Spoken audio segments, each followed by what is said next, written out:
Почитувани представници на медиумите, 2023 година ќе биде запаметена како година кога вработените во МВР после тоталното давење добија малку воздух за дишење со минималните покачувања на платите.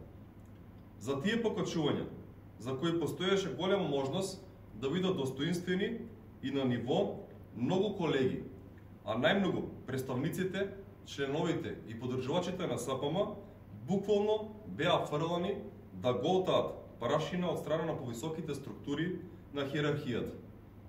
Но и покрај тоа, ние како синдикат останавме на нашиот став за заштита и подобрување на правата на вработените во полицијата. Во тој контекст спроведени се преговори со парламентарните партии и групи кои имаа можност да предложат, спроведат и одобрат зголемување на платите во МВР и враќање на дневниците за службено патување, кои мора да напоменеме дека беа укинати во парламентот од актуелната власт 2022 година.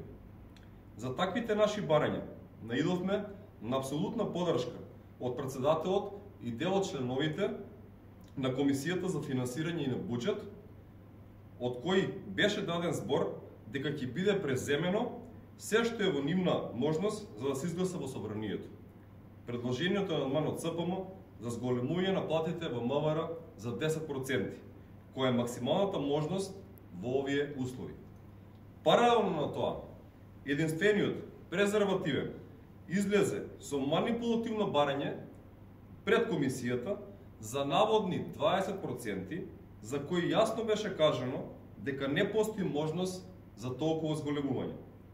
Со самото тоа, очигледен беше нивниот обид за намерно саботирање на процесот за зголемување на платите, бидејќи не е во полза за нив и за нивниот вечен партнер. Но, големиот удар доаѓа секогаш од врвот.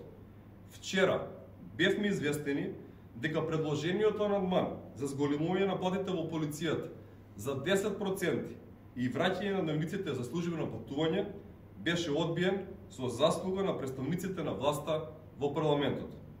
Ние прашуваме зошто? Која е причината заради која не го изгласаа овој амандман? Дали работникот во МВР стана последна дупка на кавалот и дали заслужил полицајецот ваков игнорантски однос од сопствената власт? Во очи на предизборен изборен процес, кога се бара апсолутен професионализам, каде ангажманот на полицијата ќе биде клучен и максимален, власта не дозволува покачување на платите на истите тие полицајци. До кога ќе чекаме за корка леп? До кога ќе се изложуваме на огромни ризици и трошкови и до кога ќе бидеме заложници на одредена група на самопромовирани водачи? Господа, внимавајте со чекорењето и ветувањата, да не испадне онаа старата колку пари, толку музика. Оваа финансиска и психичка тортура веќе ги премина сите граници, па нормално и ненормалното. Златна професија ја уништивте. Ја доведовте полицијата на дно и верувајте, тоа за неколку месеци од сега нема да ви простиме. Ви благодарам.